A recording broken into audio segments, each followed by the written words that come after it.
السلام علیکم۔ کیا آپ جانتے ہیں کہ فارس کیسے فتح ہوا؟ میں آپ کو بتاتا ہوں کہ فارس کیسے فتح ہوا تھا۔ 634 کے اوائل میں خلیفہ ابو بکر نے جہاد کا اعلان کیا اور عظیم خالد بن ولید کی قیادت میں ایک لشکر کو نچلے عراق پر حملہ کرنے کے لیے بھیجا۔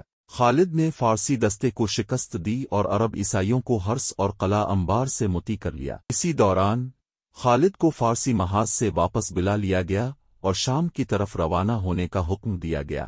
جنرل مسن فارسی محاذ پر رہ گئے تاکہ ساسانی جنرل رستم کی قیادت میں ہونے والے زبردست فارسی جوابی حملے کا سامنا کرے۔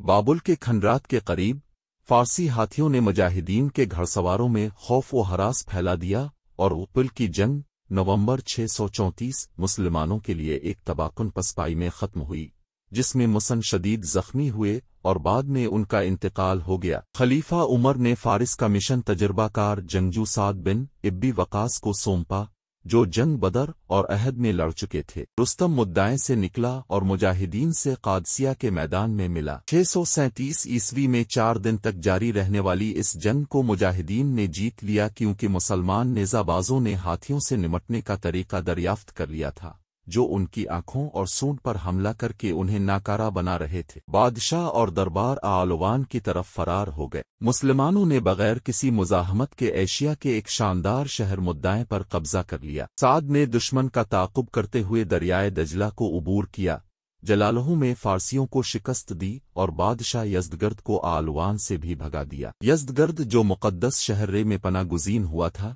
نے مسلمانوں کے خلاف ایک صلیبی جنگ کے لیے قوم کو بلایا۔ فارسی رے سے ہمدان کے راستے دجلہ کی طرف بڑھے۔ دہاوند میں ان کا مقابلہ مجاہدین سے ہوا اور بصرہ اور کوفہ کے فوجیوں نے فارسیوں کو مکمل طور پر شکست دی۔ بعد میں آذربائیجان کو بھی مسلمانوں نے فتح کر لیا۔